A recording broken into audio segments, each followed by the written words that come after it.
कि यहाँ भक्ति सारंग गोस्वामी महाराज बैठकर भजन किया है, बड़ा बड़ा महात्मा बैठकर भजन किया, इसी तरफ है उनका, साधारण नहीं है। ये वृक्ष बहुत अच्छा स्थान है, बाबा है यार, बलदेव जी है। जय हो जय हो।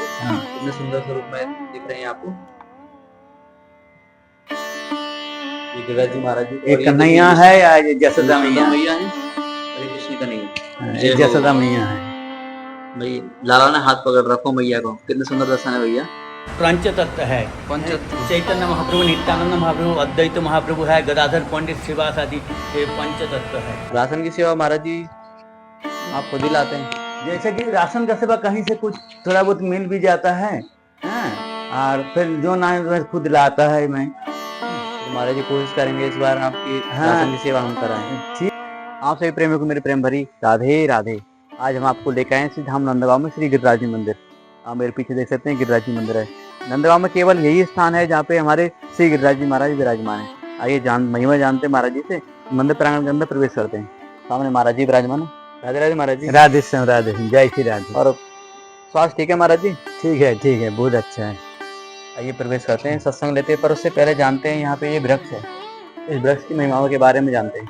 महाराज जी ये जो वृक्ष है ये किसका है? देखिए ये पीलू वृक्ष है, इसमें पहले तो पीलू फल आया करता था। और इधर का आदमी डूंगर भी कहता है इसको। बहुत प्राचीन वृक्ष है, कल्प वृक्ष है, ऐसा साधारण नहीं है। चैतन्य महाप्रभु इसके बारे में बोला भी है जी महाराज। पीलू का चैतन्य चौथा में तो भागवत में लिखा भी है पीलू वृक्ष का महिमा।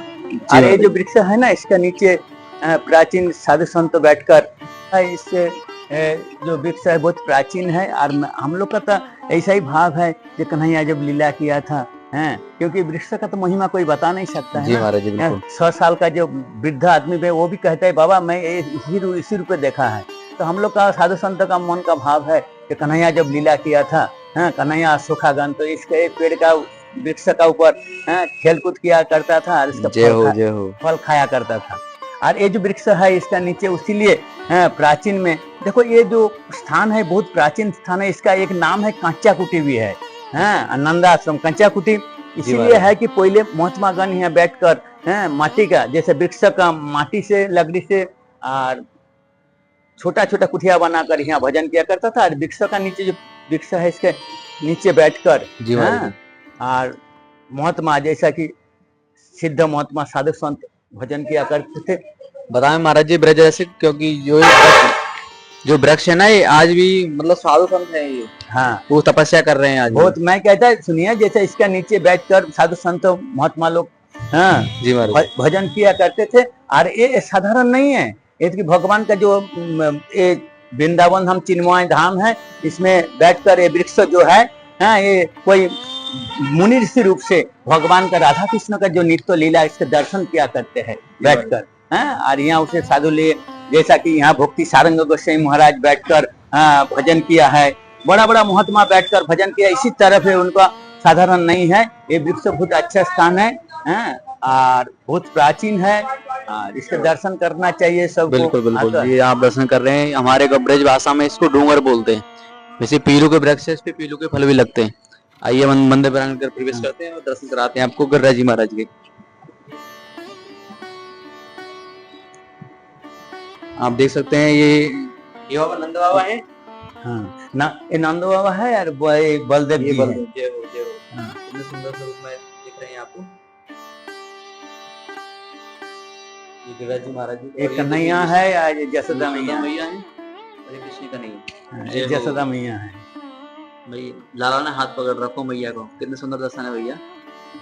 और सामने गिरिराज जी महाराज के बहुत ही मनमोहक दर्शन। जय हो।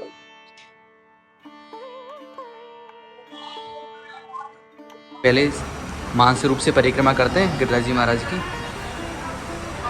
जय हो। और परिक्रमा के आप देख सकते हैं मतलब पीछे ही ये महाराज जी ये पंचतत्व है, चैतन्य महाप्रभु, नित्यानंद महाप्रभु, अद्वैत महाप्रभु है, गदाधर पंडित, श्रीवास आदि, ये पंचतत्व है। जय हो जय हो। बहुत प्राचीन में ये लोग तो पहले वृंदावन आए। देखो वृंदावन धाम का कोई पता ही नहीं चलता, ये लोग आकर तो फिर वृंदावन धाम का भगवान का जो लीला है सारी इसको उत्कृष्ट किया है। सब भगवान जो कन्हैया ना कहीं कहीं जो लीला किया है उसको पार्षदगण लेकर ये लोग सब अपना पार्षदगण लेकर इसको जैसा बहुत सजाया है, सबको जी दर्शन महाराज। कराया है। अगर आप सीधा हम नंदगांव पधारे तो गिरिराज जी मंदिर के दर्शन आप अवश्य करें। यहाँ पंच तत्व के दर्शन होते हैं, परिक्रमा करते हैं तब।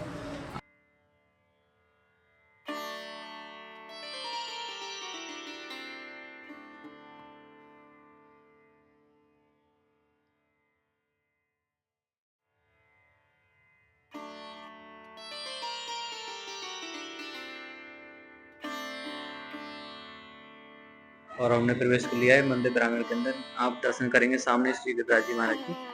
बड़े ही मनमोहक दर्शन है आज के। जय हो, बोले गिरिराज महाराज की जय। जय। सामने महाराज जी।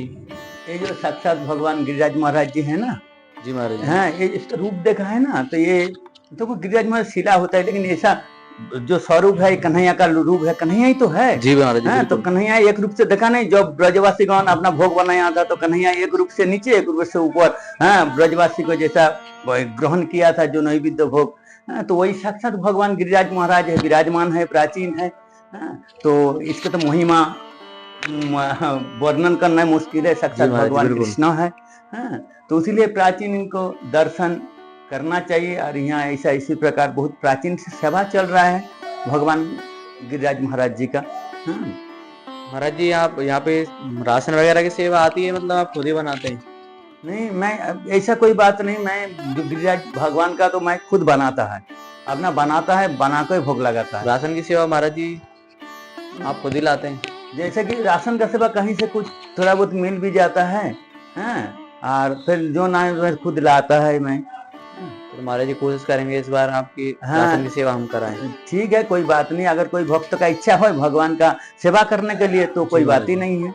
हाँ, तो इसी प्रकार तो सेवा चलता है, भगवान का मठ मंदिर जो चलता है। बिल्कुल महाराज जी।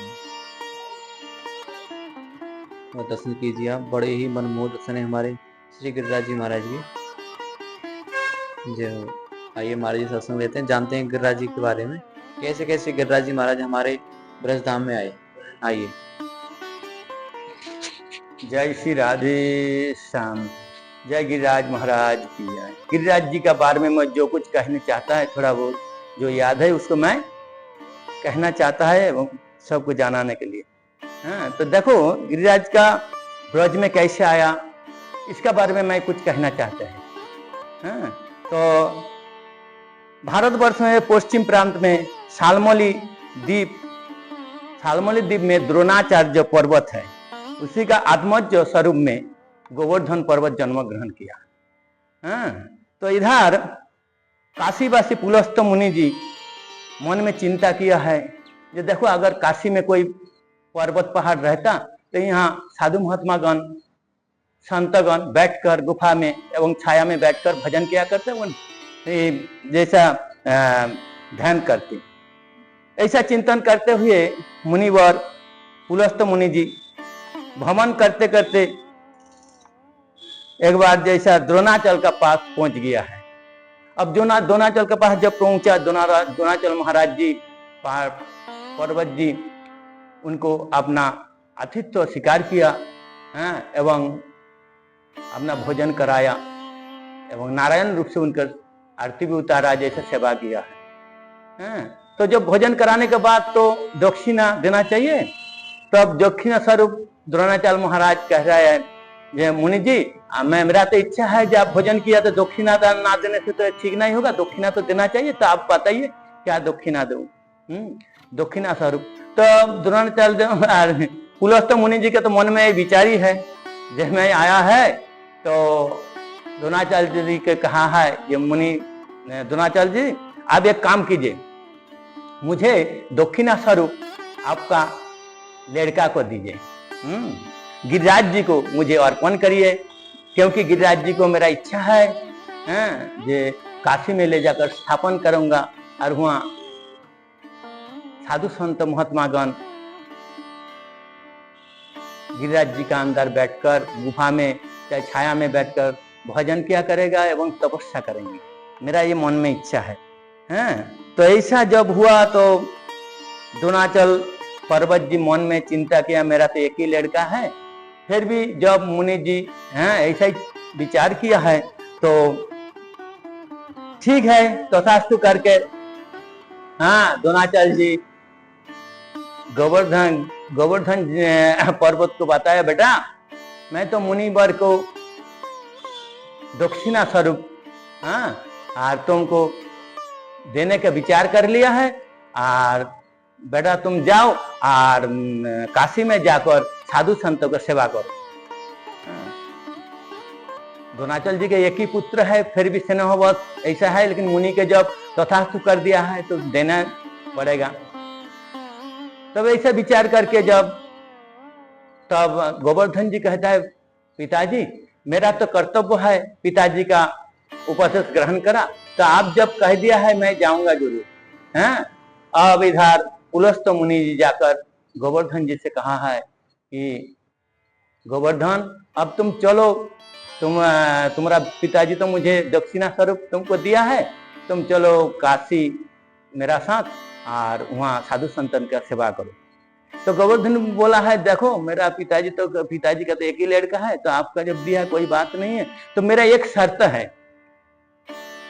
आप मुझे ले चलिए कोई बात नहीं, लेकिन आप बीच में अगर कहीं मुझे रख दीजिएगा तो वहां से मैं जाने वाला नहीं है, मैं तो वहां ही रह जाऊंगा।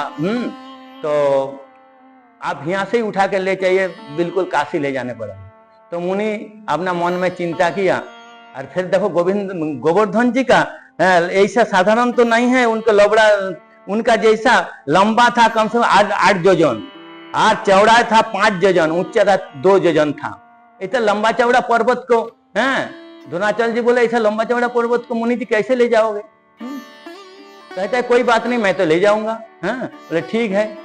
और गोवर्धन जब ऐसा शर्त किया, जब मुझे बीच में अगर कहीं रख दीजिएगा तो आप मैं वहां से जाने वाला नहीं है। तो ये गोवर्धन जी भगवान का भी मन विचार है। तो ठीक है, मुनि बोले कोई बात नहीं। अपना जोग बल से मुनि जी अपना मल मूत्र जो अंदर है ना, उनको उदर में धारण किया है, और गोवर्धन के दक्षिण हस्त में उठाकर चलते चलते ब्रजमंडल तक पहुंचा। और इधर गोवर्धन भगवान का इच्छा हुआ, जब मुझे तो ब्रज में ही रहना है, मैं तो जाना नहीं है। हाँ, और इधर गोवर्धन जी कन्हैया से विचार हो गया, जब मुझे तो यहाँ ही रहना है, तो फिर वो क्या किया, तो भगवान जोग बल से और जो कुछ लीला करना है, और जैसा